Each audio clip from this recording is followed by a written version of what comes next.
Hello there! I'm Scotty. You're not.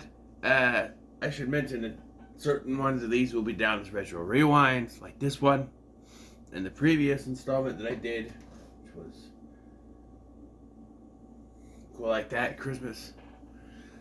And careful of that. And, excuse me, and the next one as well.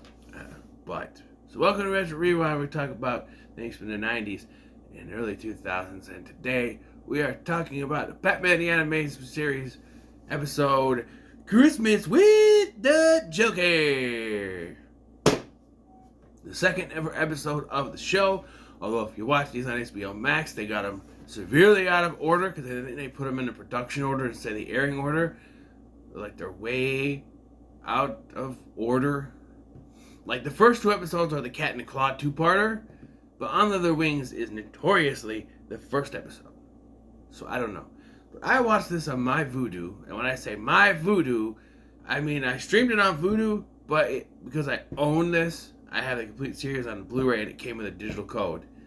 Because I own it, it is my Vudu. So sometimes I could say I watch this on Vudu, or I watch it on my Vudu, means it's something I own on Vudu, but you know what I mean. And this is one I used to watch all the time when I was a little bambino. And, so the plot here is that the Joker escapes from Arkham. We'll get to that. And plots revenge by kidnapping 3 very known citizens of Gotham and telling Batman you have till midnight to get here, putting obstacles in his way. And Batman and Robin have to come to the rescue, of course. So we start off after the brilliant title sequence, the chef's kiss. I love the title sequence, the Danny Elfman score, the animation, everything. And yes, this is still 4.3, or what they call full screen.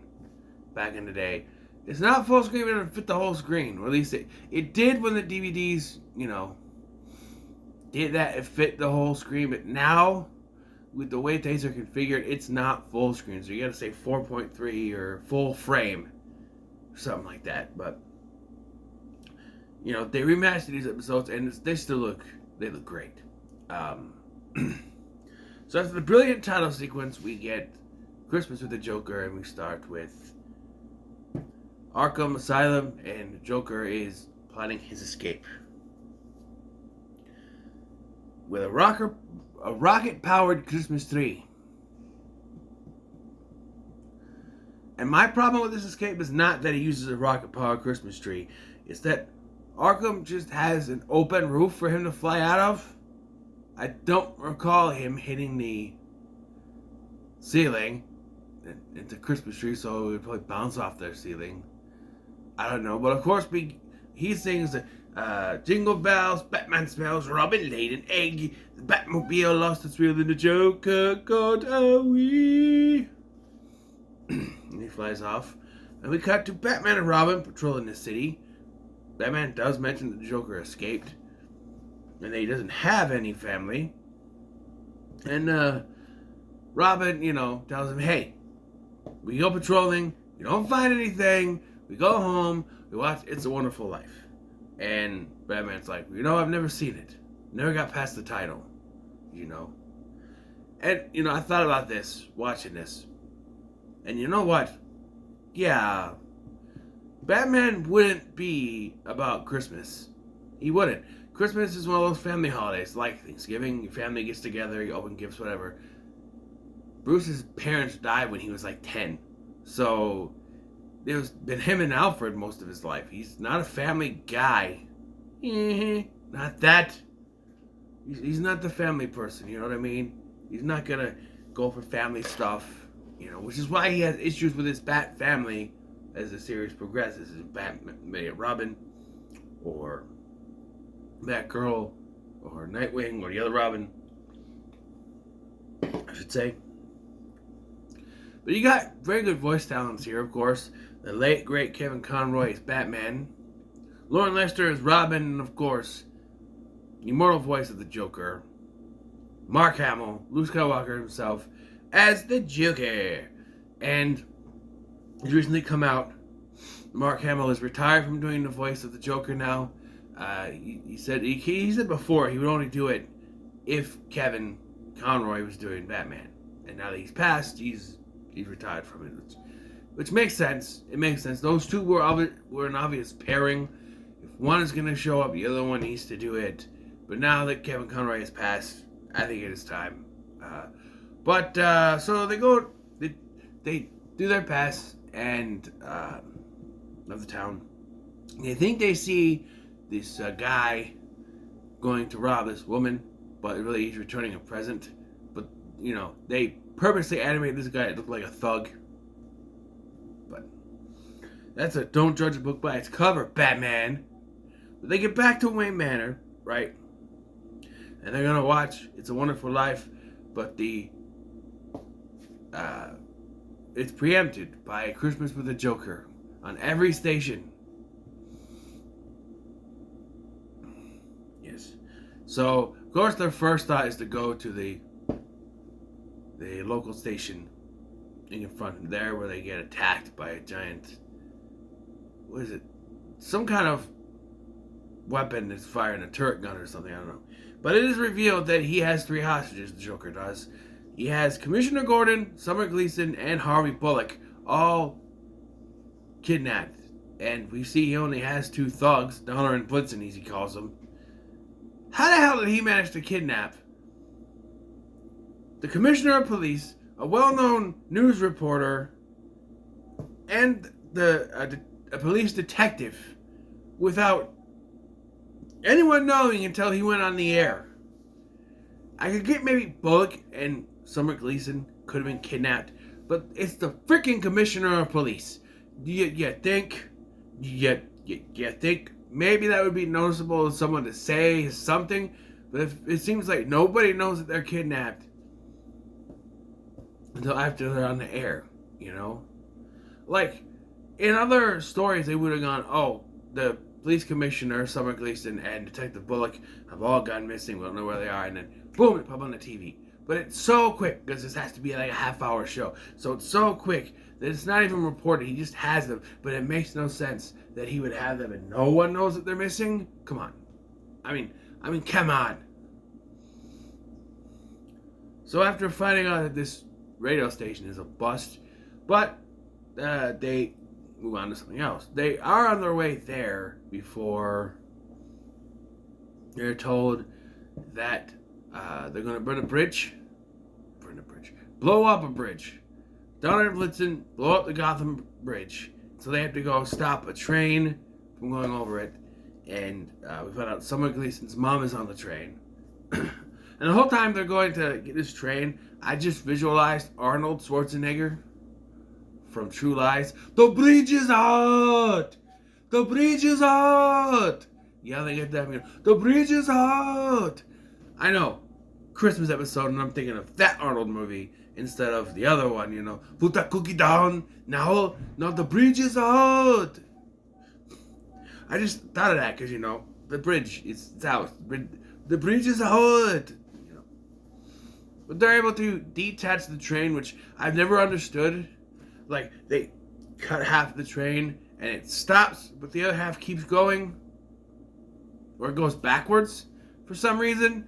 I don't know how that really works. I don't know. If the side has an engine, it would keep going, I guess, but I don't know. But apparently all the passengers are in the back half that's cut. I don't know, it's confusing. It's a cartoon, whatever. So then Joker introduces a Betty Blooper doll that's supposedly going to step all over Gotham City. Now, we've seen he has a tank going through Gotham City, which no one takes care of, by the way. But we never see this real-life Betty Blooper doll, which, by the way, is just a discount Betty Boop. They never see the full life-size version of it. No. But they find it that it leads to a toy factory. So this is where we have our climax of the episode. And for some reason, I thought that this was a false climax, but apparently that was the radio station one, or the TV station was a false climax. This is. And they get in there, and they see Joker laughing. And something I noticed later in the episode when he's dangling above the thing, he's got his signature purple pants underneath. So I think he's wearing his actual suit, but he's got a green shirt and red sweater vest over the top of it. He can be really warm. You know what I mean? But he runs off, and then 3 giant-sized tin soldiers, tin woodsmen, not the crackers, they're tin woodsmen. Walter Benesiak. Yes, I watched this episode, and he called them nutcrackers. They're not nutcrackers. They're supposed to be wooden soldiers. You know, little wooden soldiers. They're also part of the nutcracker thing, I guess. But I guess the song plays. I guess you could say it's like a nutcracker scene, but they're not nutcrackers. They're little wooden soldiers. And my problem is that, okay, so Batman comes in and he knocks one down. Thing goes, pfft. But then Robin comes in and knocks down 2. Really? Robin, the boy wonder, knocking down 2 giant-ass wooden soldiers? Please. And then there's like these flying little plane things that Robin gets into a trash can and it's explode. But then that little spring head pops out. But the spring head is bigger than the whole plane was when it went in. So I don't know. Animation issues, maybe. But eventually they get to Joker. Oh, no. After they stop the tin soldiers and stuff, Donald Blitzen show up with Tommy guns or semi-automatic weapons. And Batman yells out, "Snipers!" Okay, they're at a high advantage point, but they don't have sniper rifles. So they don't count. They're just shooting at you from up there. To me, I know that technically that's what a sniper is, but wouldn't you have to have a sniper rifle for it to count? I think so. I'm not a gun expert, but I think so. But they're able to take care of them with a giant teddy bear in a Batman cape that is entirely too small to actually fit around a giant teddy bear. But whatever. Animated cartoon. Whatever. Eventually they get to the Joker who has the 3 hostages above a vat of something. I don't know what it is. Lava, molten metal, something like that stuff from T2 that the T1000 falls in. I don't know. But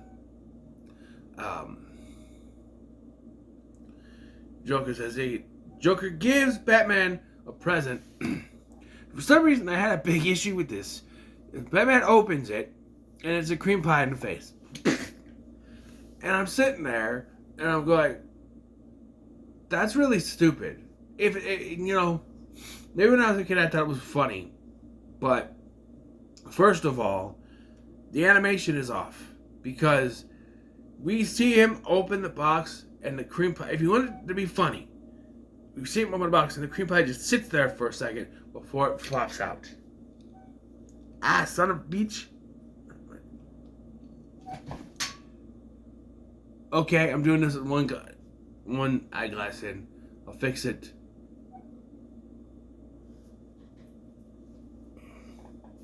I don't even know where. Anyway, so I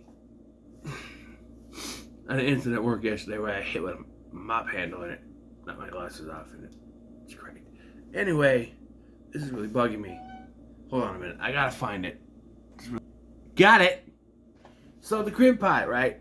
I think if they animated it differently, it would have worked better if we saw him opening the package from the view of the Joker. You know, the Joker there, back of the Joker's head.